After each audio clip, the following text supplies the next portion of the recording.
Jeremiah 52. Zedekiah was 21 years old when he began to reign. He reigned 11 years in Jerusalem. His mother's name was Hamutal, daughter of Jeremiah of Libnah. He did what was evil in the sight of the Lord, just as Jehoiakim had done. Indeed, Jerusalem and Judah so angered the Lord that he expelled them from his presence. Zedekiah rebelled against the king of Babylon, and in the 9th year of his reign, in the 10th month, on the 10th day of the month, King Nebuchadrezzar of Babylon came with all his army against Jerusalem, and they laid siege to it. They built siege works against it all around. So the city was besieged until the 11th year of King Zedekiah.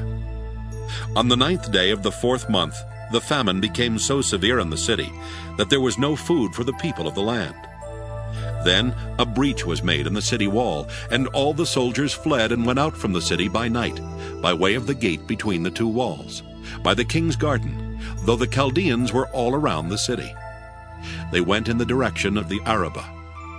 But the army of the Chaldeans pursued the king and overtook Zedekiah in the plains of Jericho, and all his army was scattered, deserting him. Then they captured the king, and brought him up to the king of Babylon at Riblah in the land of Hamath, and he passed sentence on him. The king of Babylon killed the sons of Zedekiah before his eyes, and also killed all the officers of Judah at Riblah. He put out the eyes of Zedekiah, and bound him in fetters, and the king of Babylon took him to Babylon, and put him in prison until the day of his death. In the 5th month, on the 10th day of the month, which was the 19th year of King Nebuchadrezzar, king of Babylon, Nebuzaradan, the captain of the bodyguard, who served the king of Babylon, entered Jerusalem. He burned the house of the Lord, the king's house, and all the houses of Jerusalem. Every great house he burned down. All the army of the Chaldeans who were with the captain of the guard broke down all the walls around Jerusalem.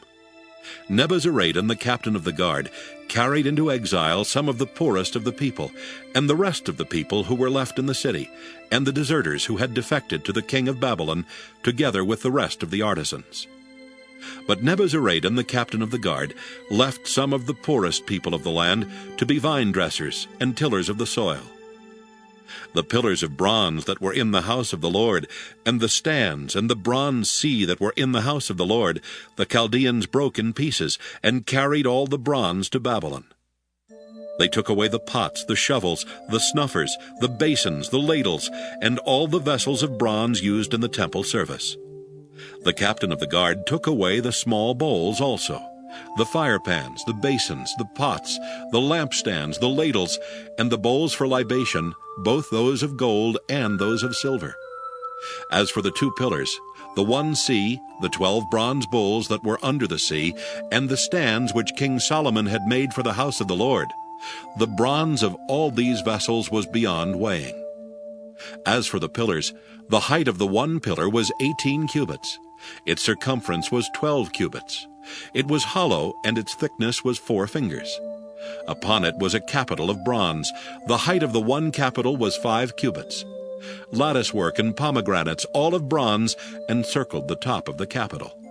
And the 2nd pillar had the same with pomegranates. There were 96 pomegranates on the sides. All the pomegranates encircling the latticework numbered 100. The captain of the guard took the chief priest Seraiah, the 2nd priest Zephaniah, and the 3 guardians of the threshold. And from the city he took an officer who had been in command of the soldiers, and 7 men of the king's council who were found in the city, the secretary of the commander of the army who mustered the people of the land, and 60 men of the people of the land who were found inside the city. Then Nebuzaradan, the captain of the guard, took them and brought them to the king of Babylon at Riblah.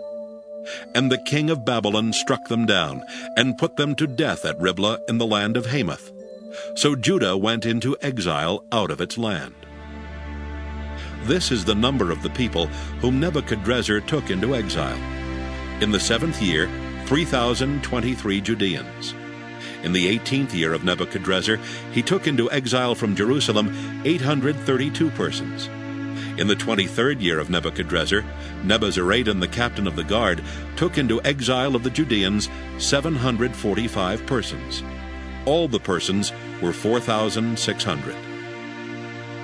In the 37th year of the exile of King Jehoiakim of Judah, in the 12th month, on the 25th day of the month, King Evil-Merodach of Babylon, in the year he began to reign, showed favor to King Jehoiakim of Judah, and brought him out of prison.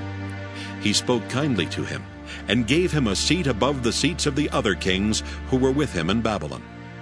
So Jehoiakim put aside his prison clothes, and every day of his life he dined regularly at the king's table.